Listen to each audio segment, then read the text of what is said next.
Fresh air, longer days, a chance to reset. This season, let therapy be part of your spring cleaning. Clearing mental clutter, shaking off stuckness, and building something better. Grow Therapy helps you get there. Whether it's your first time in therapy or your 15th, Grow makes it easier to find a therapist who fits you, not the other way around. They connect you with thousands of independent licensed therapists across the U.S., offering both virtual and in-person sessions, nights and weekends. You can search by what matters, like insurance, specialty, identity, or availability, and get started in as little as 2 days. And if something comes up, you can cancel up to 24 hours in advance at no cost. There are no subscriptions, no long-term commitments. You just pay per session. Grow helps you find therapy on your time. Whatever challenges you're facing, Grow Therapy is here to help. Grow accepts over 100 insurance plans, including Medicaid in some states. Sessions average about $21 with insurance, and some pay as little as $0 depending on their plan. Visit growtherapy.com/booknow to get started. That's growtherapy.com/booknow. growtherapy.com/booknow. Availability and coverage vary by state and insurance plan.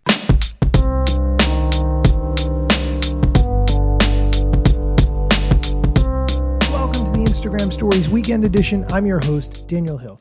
I promised you a deep dive into an Adam Mosseri interview, which we're going to do in a moment. But before we get into that, first, I want to say thank you to one of the listeners who has left an absolutely phenomenal review. I super appreciate it. It comes from a girl has no name 01. Here is the review that I got of the show. My go-to show since 2018.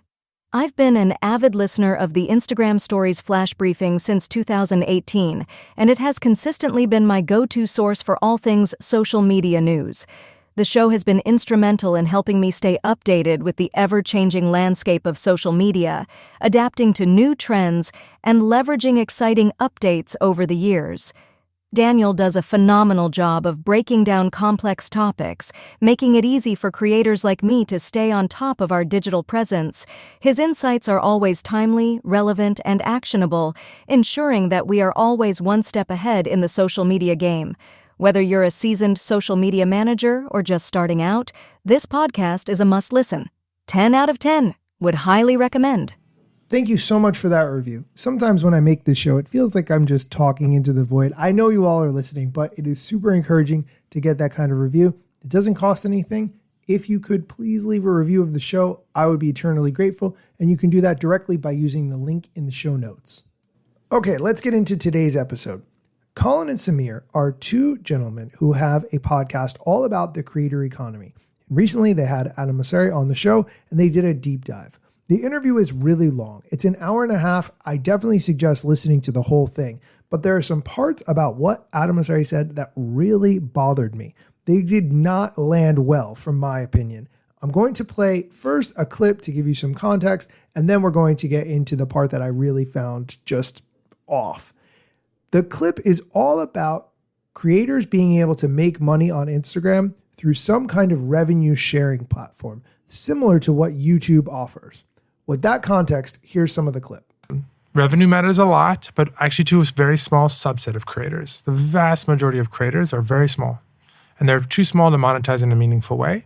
And so, yes, they care about monetization. They want to hear about monetization, but it's actually not the thing that they can or should really focus on, because if you have 2,000 followers, it's not really going to be the thing that you should spend your time on is figuring out how to grow your following, not try to make money from 2,000 followers. They also care a lot about being able to connect with and interact with both their fans, but also other creators.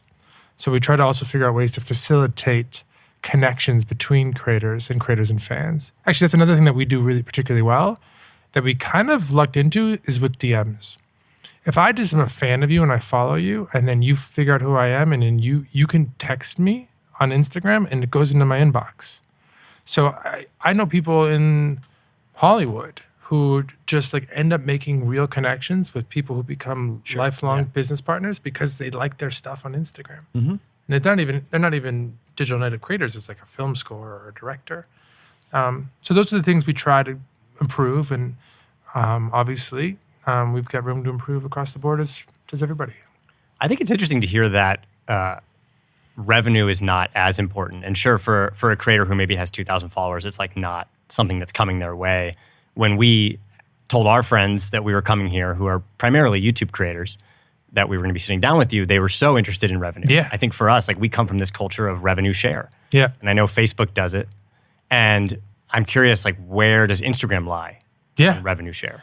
I'll talk about revenue share in a second, but you should also tell me if I'm wrong. That's just the research that we have suggests what creators care about. I think for me, the challenge is that I don't think we can blanket use the term creators anymore. And I think specifically on Instagram, I think it's harder to use that term.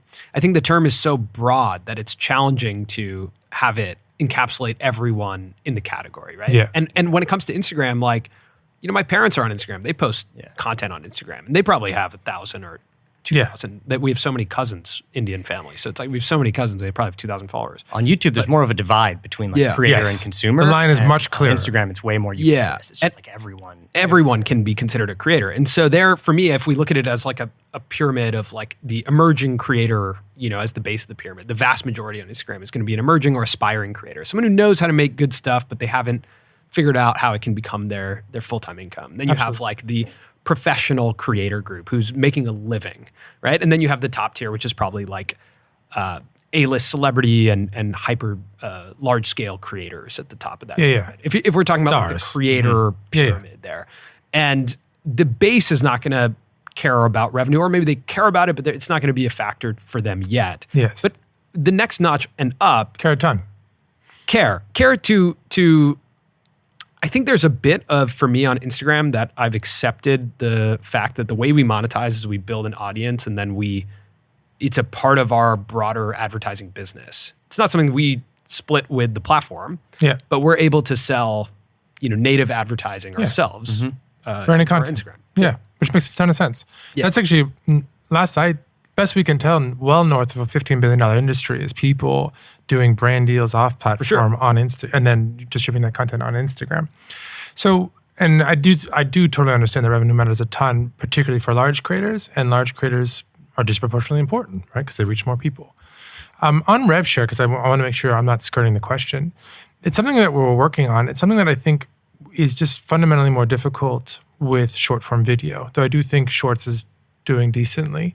But with long form video, everything is a bit more straightforward, particularly attribution. So if you watch a 20-minute video and you see 3 ads, what percentage do you want to share? And it's very clear who that share goes to.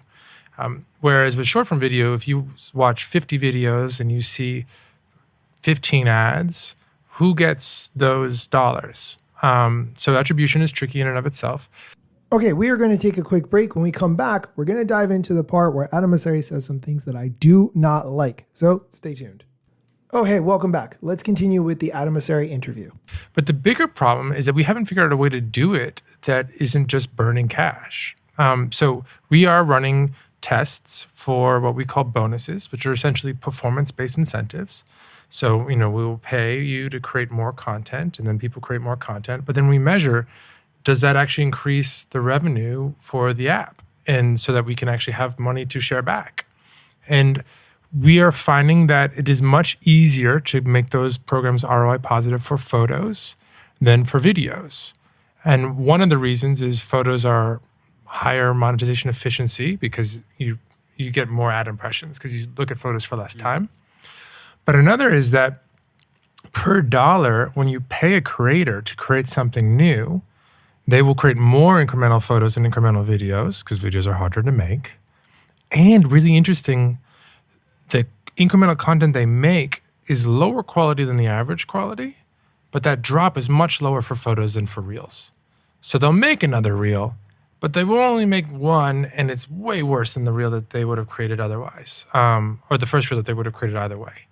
And so we are trying to figure out, okay, well, what can we do about that? How can we get this working? Because to me, I need that program to make enough money so that we can pay creators and have those checks be credible. If I send you guys a $12 check, it's probably going to make you think worse of us than if we just didn't have a program. And so we're iterating in Japan and in Korea and the US to try to get these programs on the video side working so that we can then scale them up. But for us to do that, it's going to need to not burn money. It's going to need to be get to a place where the eligibility can be, I hope, ideally public, so you know why you're allowed to be in the program in the first place. And the checks need to be credible, which probably comes down to CPMs at the end of the day. Yeah, I think credibility is the most important because I don't think, if we got a $12 check, I don't think I would be I would feel disrespected or anything like that. I would just want to know, how did that happen? Yeah. But it might discourage. Oh, it might I would discourage, but if I knew there was a clear path towards like, hey, this is why it was $12 based off the viewership you got. Here's what you can do to increase it, right? I may feel better about the trick though is it's not just about your viewership; it's about the replacement value. So, let's say you made 10 reels through the program, and they all got really good views. But if you hadn't made it, we would have had just as much engagement from him that wasn't paid for. Then from an Instagram business perspective, the ROI is negative 100%. So if we paid you $1,000, I'm making up numbers now, for 10 reels, and the replacement value was 0, you would look at it, your reels, and you'd be like, they all got 500,000 views, and these are the CPMs, you owe me X. And it's like, yes, but from a business perspective, if we hadn't paid you $1,000 and we would have made the exact same amount of revenue, then we've actually just burned $1,000. Okay, I'm going to stop the interview there. Do you realize what he just said? He is basically saying that they do not need to pay us as creators because we are already creating for them for free. And if they were to start to pay us for things that we have been doing for free, that is an ROI negative for them. We have to show improvement on the platform to help them make even more money than the $32 billion per year that they made in 2022 in order for that to happen. I found this clip to just be so aggravating. I wanted to come through the car speaker when I was listening to it while I was driving. Hopefully you're as annoyed about this as I am, or maybe you don't look at Instagram as a revenue generating platform and you have other means, which is totally fine.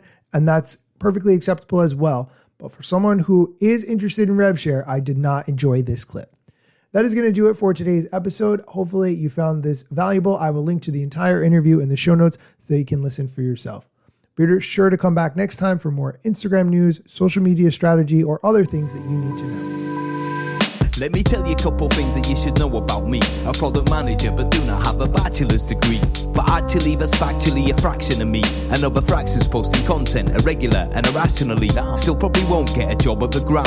They forgot, they don't know, or don't care who I am. That's why you never see me at the parties and events. My lack of followers must make me irrelevant. Don't have a course, a book to sell to make a bag of grand. Not a social media marketer, don't represent any brands. Plain to see, don't have an agency. But I got a lot of spam, just putting in my work without the glitz and glam. Won't catch me eating fish unless it's shrimp or clam. No six pack, no risk that there's a gym card in my hand. Don't have a full-time job, but I got a lot of plans. Stay plotting, dropping knowledge on TikTok and Instagram.